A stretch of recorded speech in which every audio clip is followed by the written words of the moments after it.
And we go to Colombia now. According to Colombia's Broad Front for Peace, hundreds of deaths and injuries have been avoided thanks to the unilateral ceasefire by the FARC rebels. The group now calls for the government to join in the truce. Our correspondent Natalia Margarita now with this report from Bogota. 160 army members' deaths and at least 1,000 injured have been prevented as a result of the FARC's unilateral ceasefire implemented 4 months ago. That is the estimation presented by Colombia's Broad Fund for Peace in its latest verification report, in which they also expressed concern over military actions that are threatening the unilateral ceasefire.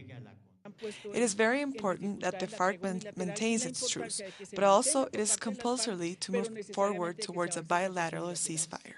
The report warns about an escalation of the conflict following the decision by President Santos to lift the suspension on airstrikes after 11 soldiers were killed during a military clash last week.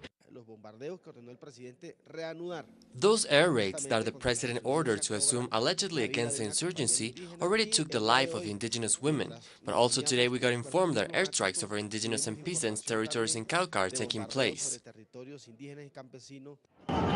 As government airstrikes threaten the lives of rural residents, members of the Broad Fund for Peace reminded the government that millions of Colombians have been supporting the ongoing peace negotiations as the very only way to bring to an end the war and prevent further victims. Unfortunately, there are enemies of the peace process taking advantage of unfortunate incidents to boost them in order to discredit the peace process. But what I believe is that the president needs to think with a cool head in these cases. As for those calling for war, indigenous leaders have called on them, but also on national media outlets, to shed light on the consequences that war keeps on having over the communities living in the conflict zones. A massacre against indigenous people took place recently when 8 indigenous resistants were assassinated in less than a week. And nothing at all regarding this have been said in the national media. It's called to value all Colombians' lives equally, but mainly and foremost to realize how many lives can be saved by a definitive cessation of hostilities. Natalia Margarita, teleSUR, Bogota.